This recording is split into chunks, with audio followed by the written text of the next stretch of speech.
Voltamos com Cultura Livre, contando um pouquinho aqui da vida da Paty Wolff, contando um pouquinho sobre a sua trajetória artística. E ela estava aqui no primeiro bloco contando pra gente um pouco sobre essa mudança dela, essa andança com a família pelo Brasil. E ela estava falando que você sai aqui de Cuiabá da quinta série e vai morar para o Espírito Santo, é isso, Paty? Sim, quando eu tinha entre 9 e 10 anos, né, na antiga quinta série, que hoje é sexto ano. Mas a gente se muda, né, por conta de trabalho. Meu pai sempre à procura de um lugar melhor para se viver também. E a gente vai para a praia no Espírito Santo, em Vitória.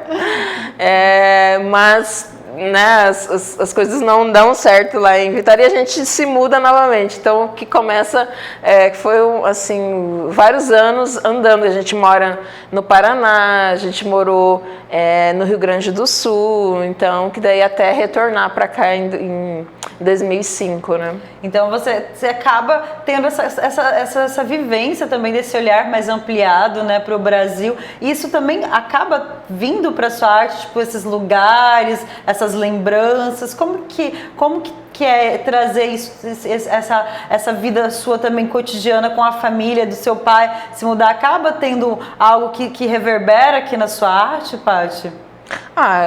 Certamente, porque essa questão da migração, esses processos, sim, sempre estiveram na minha família. Então, minha mãe é paranaense, que foi parar em Rondônia, meu pai é de Mato Grosso do Sul, que também foi parar em Rondônia. Eu nasci, né, sou rondoniense, de Cacoal, e com 2 anos a gente vem para cá. Então, sempre nesse processo de andanças, que é uma história, né, acho que do Brasil, de vários brasileiros, né, esse processo de migração, que eu acredito, né, que faz parte, né, principalmente por essa questão de trabalho, né.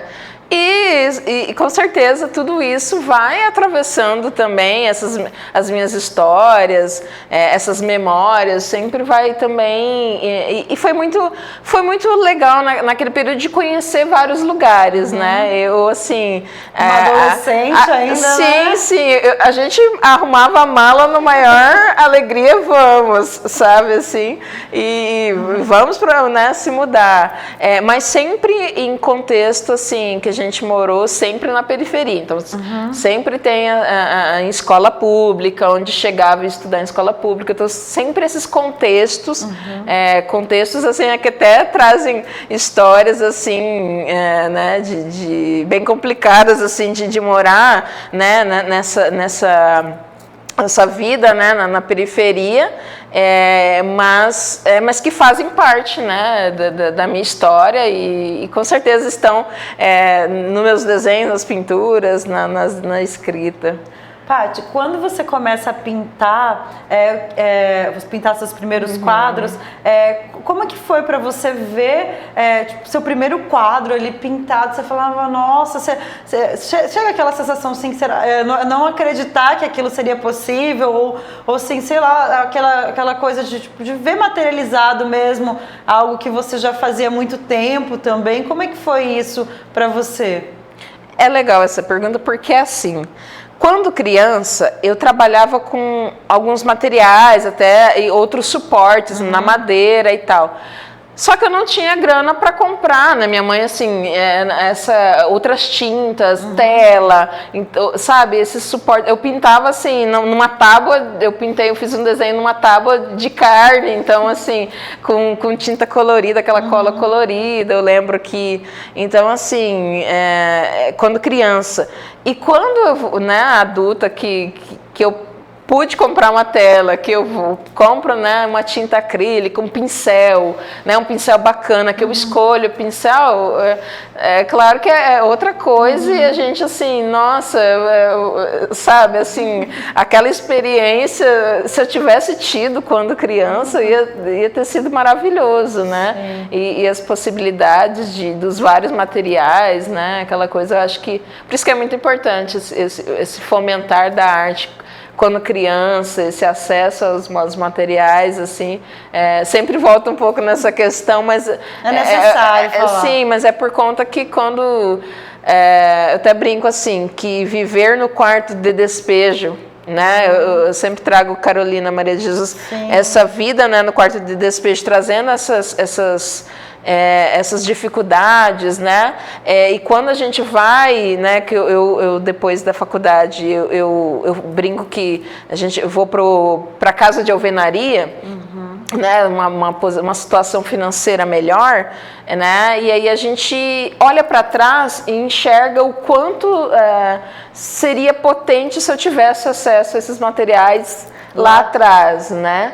Então, sempre volta, né, nessa questão por conta disso, né? De sempre olhar para a Paty quando menina, se eu tivesse, né, aqueles materiais. Era o meu sonho. Eu ia na escola, na escola não, desculpa, no mercado e corria lá naquela seção de cadernos e de lápis de cor e falava, mãe, leva esse lápis de cor. Eu lembro muito disso, dessa cena, assim. Eu não ia correr pegar doce, eu ia correr pegar o caderno de desenho, e os lápis de cor e falar, mãe, você leva, não sei o quê. Então, assim, sempre essas memórias que vêm. Assim. Mas as memórias afetivas, né? Sim. É muito, muito bacana você falar isso. E, Paty, como é que foi a sua primeira exposição das suas pinturas, quando você começou a pintar, que você traz também um pouco da geografia, né? Porque você acaba trazendo isso. Como é que foi expor, for pintar, escolher?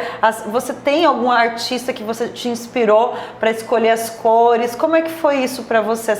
Essa escolha, essas palhetas de cores que você traz dentro da sua arte? Assim, no ateliê com o Benedito, a gente sempre trabalhou muito essa questão, né? Ele sempre trouxe os clássicos, os artistas, né? Consagrados. E essa questão de estudar também, né, a paleta, mas sempre foi um tanto assim intuitivo. Ele também sempre deixava muito assim tranquilo isso, né? A gente estudava para saber, mas não para ser uma obrigatoriedade aquilo, né? E então as paletas foram surgindo. No começo era um pouco mais uns tons mais terrosos e assim mais, porque depois veio um boom de cores, assim, veio cores, eu descobri a tinta neon, então, né? Assim, começou a vir um colorido a mais, né? E, só que assim, também flutua, né? Engraçado, tem épocas que a gente, né? Tá ligado às emoções, né? Sim, e aí você pinta umas cores mais pastéis, tons mais pastéis, depois volto com as cores, assim, mais fortes, mas sempre nessa pincelada também sempre aparente, né? Eu sempre tive essa mão mais pesada de tinta, né? E mesmo nos desenhos no papel e das cores também, né? Sempre... Acho que era a vontade de comprar aquelas caixas. Agora eu tenho, agora eu posso pintar todas as cores, né? E aí você já teve a sua primeira exposição de telas, de pinturas? Já aconteceu? Já, várias exposições coletivas. Eu ainda não tive solo, né? Então, mas coletiva, sim, então, de 2016, que a gente fez uma coletiva ainda com o Benedito Nunes, né? E a gente fez lá no Museu da Caixa d'Água Velha, né? Que estava contando.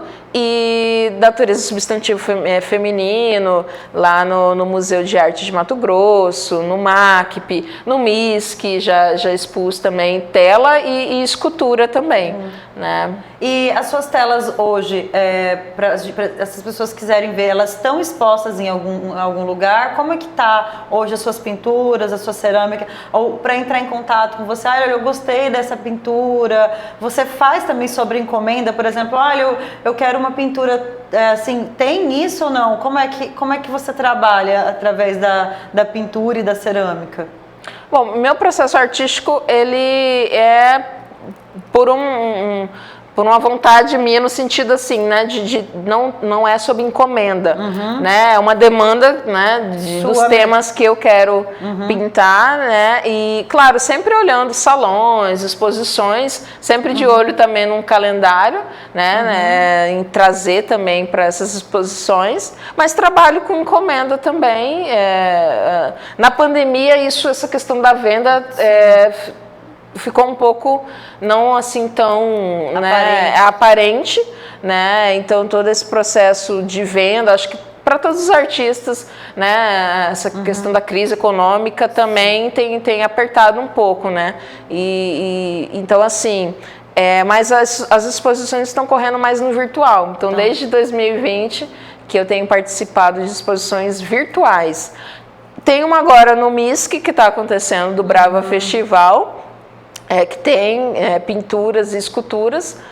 Aí tem que ver como que está o calendário, essa questão de abre o museu, não abre por conta da pandemia, né? Mas tô em exposição lá em cartaz com mais 10 artistas, então essas tá obras bem bacana. que estão expostas, elas estão à venda ou não? Elas são obras suas permanentes? Como é? Sim, estão à venda, tanto as pinturas como as esculturas. Como as esculturas.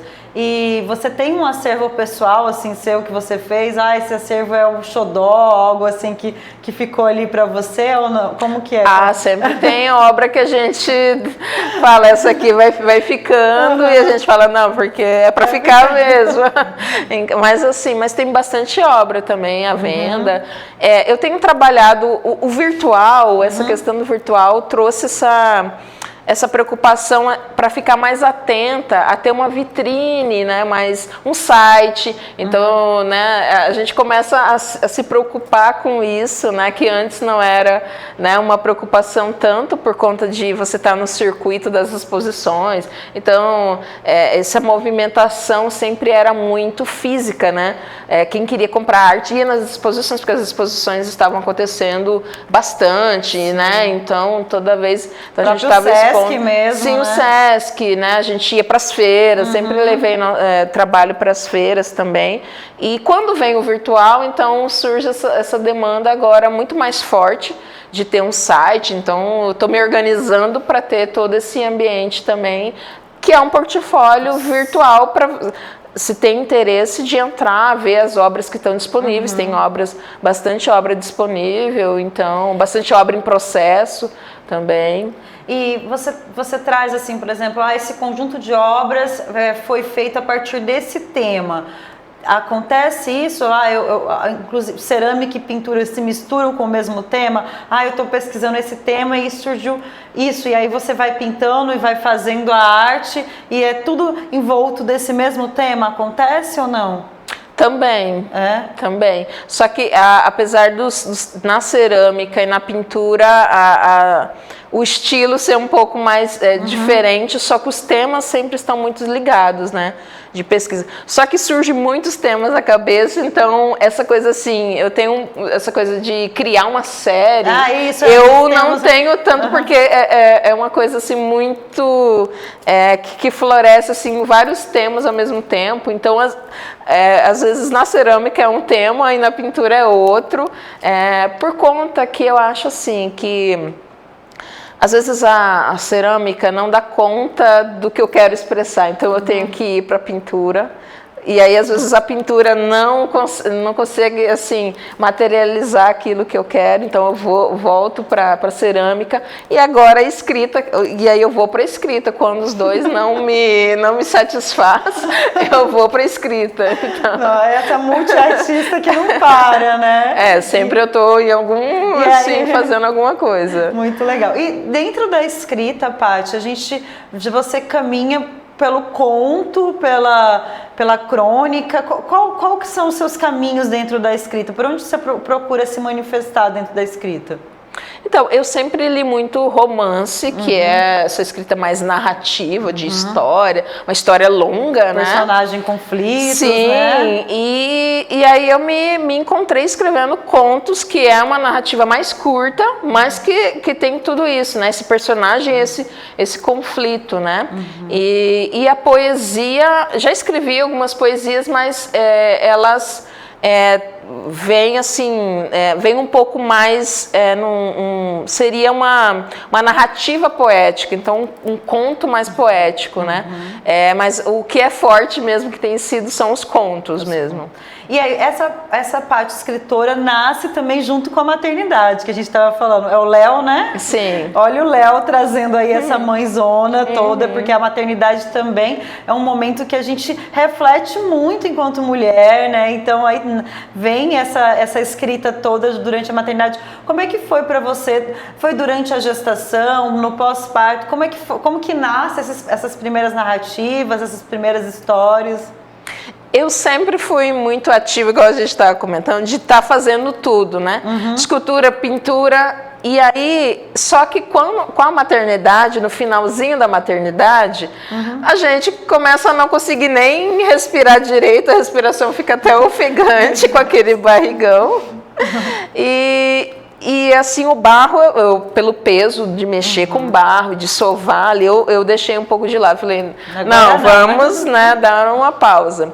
E a pintura também, a tinta, eu acabei também, assim, deixando, né, trabalhando só mais aquarelado, assim, uma pintura. E aí veio a escrita. Eu acho que nesse processo aí não tem a cerâmica, não tem a pintura. Aí eu vou fazer agora, né? Não. Então eu falei, eu vou escrever, sabe? E aí veio essa questão da escrita no puerpério, né? Veio nesse período que a gente fica em quarentena. Eu já venho de uma quarentena essa questão do isolamento, porque, né? Sua filha tá com quantos anos? Um ano e 8 meses. Então, praticamente assim, durante a pandemia, né? Sim, quando a pandemia começou, ele estava com 6 meses. Nossa. Então eu já vinha de estar em casa. Né? E a escrita veio nessas madrugadas que Léo, né? O bebê acorda muito, gente, na madrugada. E assim, não sei, não é uma insônia, mas é uma coisa assim que, sei lá, a gente fica ligadona, porque, né, amamentar o bebê, aquela coisa toda. E no escuro, e o bebê dorme bastante também, né? E eu ficava ali no celular, no escurinho, escrevendo no e-mail e me mandava, e daí durante o dia também corrigia, e nasceu vários contos, né, nesse processo. E aí você falou, nossa, eu estou produzindo muita escrita, né?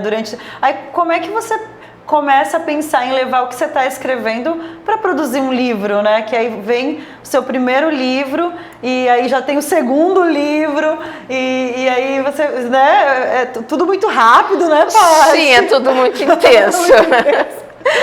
Mas assim, como vieram muitos contos, vieram pequenos contos, né? Então, narrativas mais curtas, né? Também. Então, aquela história que começa com aquele ápice o desfecho já vem logo. Então, né, esses contos assim.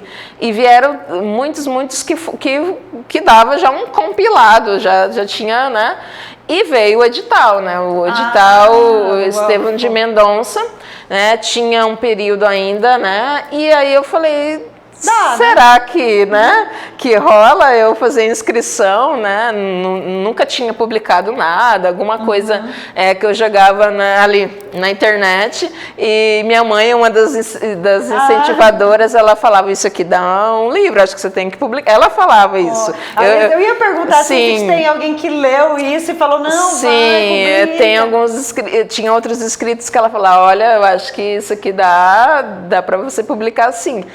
E aí que me veio essa questão, falei, não, eu vou fazer inscrição, vou juntar tudo esses contos aqui num livro e vou lá, no último dia da inscrição, com o Léo no colo, minha mãe, eu e Léo fazendo inscrição, e tive a felicidade de ser a escritora revelação, né? Então, assim, eu fiquei muito feliz, assim, aí, né? Que daí isso fala assim, não, você está no caminho. Aquilo foi, sabe, como se fosse carimbar, você falar, não, tá no caminho. Sim, os deuses, sabe, e da deusas escrita. Sim, isso. Tá no caminho da escrita. E aquilo eu também levei como um teste. Eu falei, eu vou levar como um teste, né? Tipo assim, se eu tô no caminho. Claro, você tá num concurso, né? Também. Sim, a gente se dedica ao máximo. Né? Mas assim, a gente também, eu digo assim, não se ficar tão assim, porque eu levei como um teste de tal, não no caminho,